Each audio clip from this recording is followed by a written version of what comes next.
நெஞ்சே நீ கலங்காதே,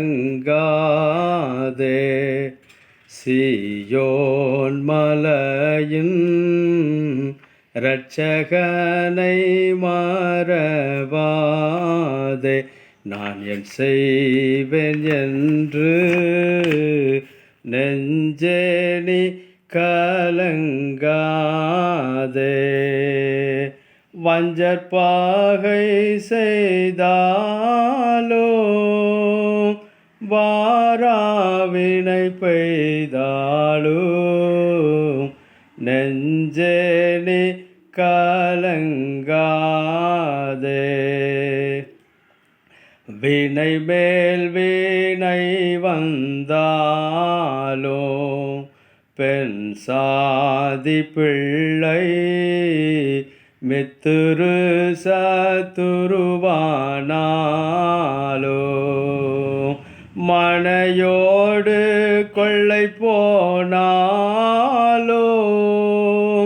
வானம் இடிந்து வீழ்ந்தாலோ நெஞ்சே நீ கலங்காதே.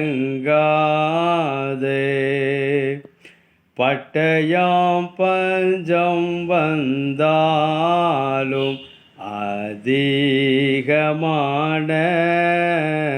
படுநோவு மிகுந்தாலும் மட்டில்லா வறுமைப்பட்டாலும் மனுஷர் எல்லாம் கைவிட்டாலும் நெஞ்சே நீ கலங்காதே.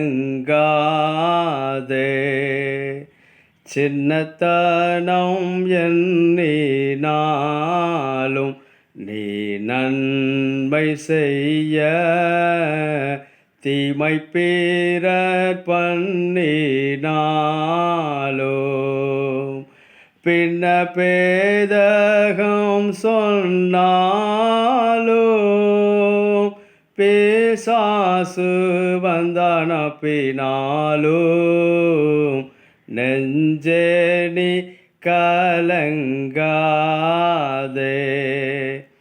கள்ளன் என்று பீடித்தாலும்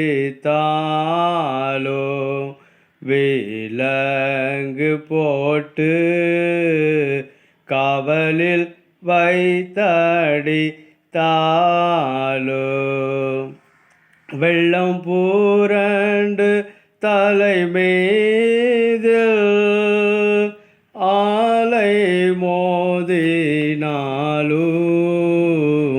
நெஞ்சே நீ கலங்காதே. சீயோன் மலையின் இரட்சகனை மறவாதே. அன்புக்குரியவர்களே, ஆண்டவர் இயேசுவின் நாமத்தில் உங்களை அன்போடு கூட வாழ்த்துகிறோம், ஆசீர்வதிக்கிறோம். கிருபை சமாதானம் உங்கள் அனைவரோடும் கூட நம் அனைவரோடும் கூட தங்கியிருப்பதாக. இந்த நாளிலேயும் நாம் கேட்ட இந்த பாடலினுடைய பின்னணியத்தை நாம் சில சரித்திர உண்மைகள் மூலமாக காண இருக்கிறோம். இந்த உலகத்திலே, குறிப்பாக கிறிஸ்தவ விசுவாச உலகத்திலே அநேக அனுபவ பாடல்களை நாம் கேட்டிருக்கிறோம். முந்தைய நாட்களை காட்டிலும் இன்றைய நாட்களிலே பாடல்கள் மிக அதிகமாக புதிய புதிய வரலாற்று உண்மைகளோடு கூட நாம் அவைகளை உருவாக்குகிறோம், அவைகளை ஆராதனைகளை பயன்படுத்துகிறோம்.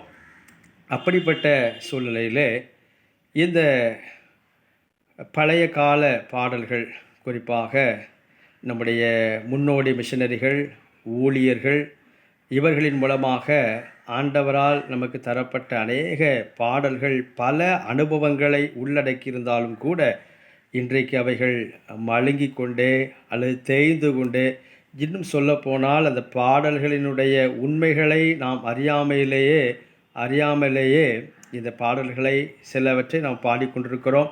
சில பாடல்களை நாம் மறந்து விட்டோம். ஆகவே இந்த காணொளியினுடைய மிக பிரதானமான நோக்கம் என்னவென்றால், அழிந்து கொண்டிருக்கின்ற அனுபவ பாடல்களை மறுபடியும் மீண்டெடுத்து நாம் அதை கிறிஸ்தவ உலகத்திற்கு நினைவுபடுத்த வேண்டும் என்பதே இப்படிப்பட்ட காணொளியினுடைய நோக்கமாக இந்த காணொளியை நான் பதிவிட விரும்புகிறேன். இந்த பாடல்களிலே சில வார்த்தைகள் நமக்கு புரியாத வார்த்தைகளைப் போல் இருக்கலாம், அல்லது சில வார்த்தைகள் நாம் பாடுவதற்கு கடினமான வார்த்தைகளாக கூட இருக்கலாம்.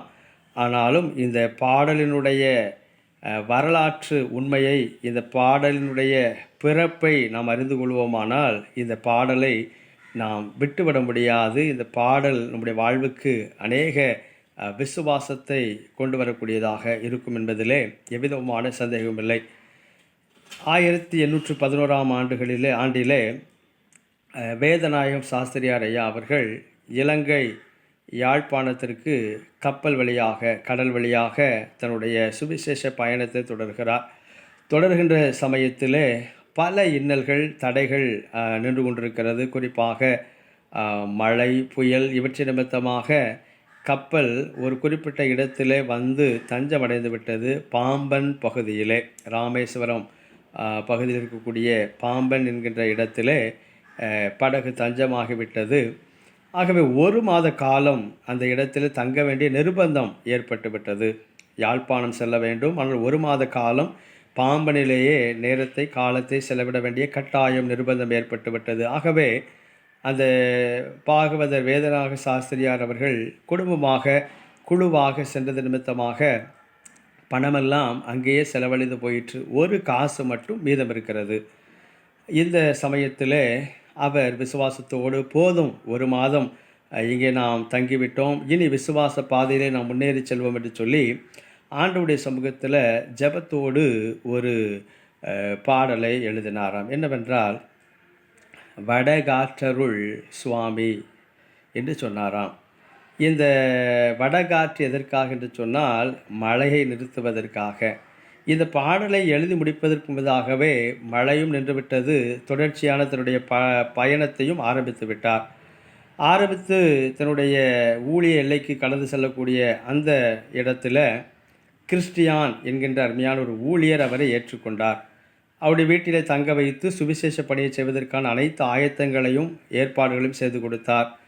அந்த கிறிஸ்டியான் ஊழியருடைய வீட்டிலே தங்கியிருக்கக்கூடிய சமயத்தில் அங்கே சலவை தொழிலாளியிடம் தன்னுடைய குழுவினருடைய எல்லா உடைகளையும் சுத்தம் செய்வதற்காக அங்கே கொடுத்து அனுப்புகிறார்கள். சுத்தம் செய்ய சென்ற இடத்திலே அங்கே சலவை தொழிலாளியுடைய வீட்டிலே திருடன் துணிமணிகளை எல்லாம் திருடி போய்விட்டான், அனைத்து துணிமணிகளையும். இதை பார்த்த அந்த சலவை தொழிலாளி வேகமாக வேதநாயகம் சாஸ்திரியிடத்தில் வருகிறான். ஐயா, உங்களுடைய குழுவினருடைய எல்லா உடைகளையும் திருடி கொண்டு போய்விட்டானே என்று சொல்லி தன்னுடைய மனப்புழுக்கத்தை வேதநாயகம் சாஸ்திரியார் ஐயாவினிடத்தில் சொல்லுகிறார். ஐயாவுக்கு பெரும் கவலை.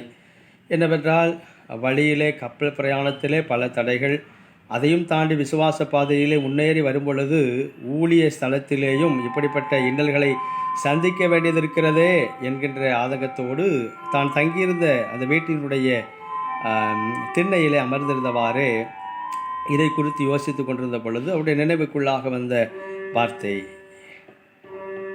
என் ஆத்துமாவே நீ ஏன் கலங்குகிறாய், ஏன் எனக்குள் தியங்குகிறாய், தேவனை நோக்கி அமர்ந்திரு, அவர் சமூகத்து ரட்சிப்பு நிமித்தம் நான் இன்னும் அவரை துதிப்பேன் என்கின்ற வார்த்தையின் அடிப்படையிலே இந்த சம்பவத்தை நினைத்து கொண்டிருக்கக்கூடிய சமயத்திலே எழுந்த பாடல்தான் இந்த பாடல்.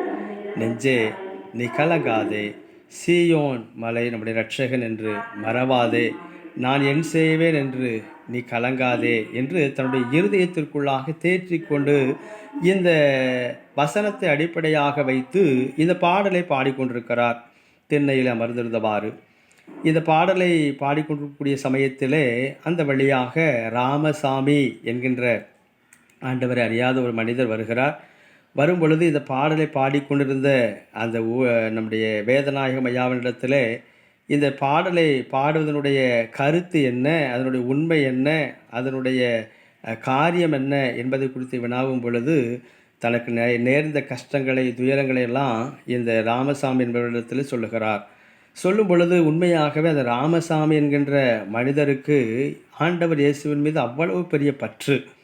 ஏனென்றால் சாஸ்திரியார் எல்லாவற்றையும் இழந்த பிற்பாடும் கூட நெஞ்சே நீ கலங்காதே என்று பாடக்கூடிய அளவிற்கு அவருடைய இருதயத்தில் ஆண்டவர் சமாதானத்தை தந்திருக்கிறார் என்று சொன்னால், இந்த ஆண்டவரை தவிர தனக்கு சமாதானத்தை தருவதற்கு வேறு ஒருவரும் இருக்க முடியாது என்பதை அறிந்து அவரும் ஆண்டவர் இயேசு கிறிஸ்துவை சொந்த இரட்சகராக ஏற்றுக்கொண்டார். அது மட்டுமல்ல, தன்னுடைய ஊழியத்திற்கு வைத்திருந்த எல்லா உடைகளையும் இழந்தது நிமித்தமாக அதை குறித்து கேள்விப்பட்ட இந்த ராமசாமி என்பவர் தனக்கு இருந்த உடைகளிலே சிலவற்றை கொடுத்து அனுப்பினார். அது மட்டுமல்ல, 400 காசுகளை கொடுத்து ஊழியத்தை தொடர்ந்து நிறைவேற்றுமாறு கூறினார். அது மட்டுமல்ல, தேவைப்பட்டால் இன்னும் என்னிடத்தில் கேளுங்கள், நான் என்னால் இயன்ற அளவிற்கு உங்களுக்கு உதவி செய்கிறேன் என்று சொல்லி சாஸ்திரியாரிடம் இந்த தன்னுடைய நன்கொடைகளை கொடுத்து ஊழியத்தை நடத்த சொன்னாராம். தொடர்ச்சியாக சாஸ்திரியார் அவர்கள் இப்படிப்பட்ட நெருக்கடியான சூழ்நிலையிலே தன்னுடைய சுவிசேஷ பணியை மனம் தளராது நிறைவேற்றி முடித்து தங்களுடைய பகுதிக்கு திரும்பி வந்தார்களாம். அன்பானவர்களே, நம்முடைய வாழ்க்கையில் நடக்கக்கூடிய சின்ன சம்பவமோ பெரிய சம்பவமோ, அது வரலாறோ அல்லது சின்ன நிகழ்வோ நமக்கு தெரியாது. ஆனால் அது நம்முடைய விசுவாச பாதையிலே நமக்கு பின்பாக நாம் சுவிசேஷத்தை அறிவிக்கக்கூடிய ஜனங்களுக்கும் மிகுந்த ஒரு பெரிய சந்தோஷத்தை கொடுக்கக்கூடிய நற்செய்தியாகவே இந்த உலகத்திற்கு தந்தரப்படுகிறது. அப்படிப்பட்ட நற்செய்தியாகத்தான் நல்ல வார்த்தையாகத்தான் சாஸ்திரியார் அவர்களுக்கு ஆண்டவர் கொடுத்த பாடல் நெஞ்சே நீ கலங்காதே என்கிற பாடல். இப்படிப்பட்ட கடினமான பாதையிலே நாம் சென்று கொண்டிருப்போமானால் ஆண்டவர் உங்களையும் என்னையும் பார்த்து சொல்லுகிறார், நெஞ்சே கலங்காதே.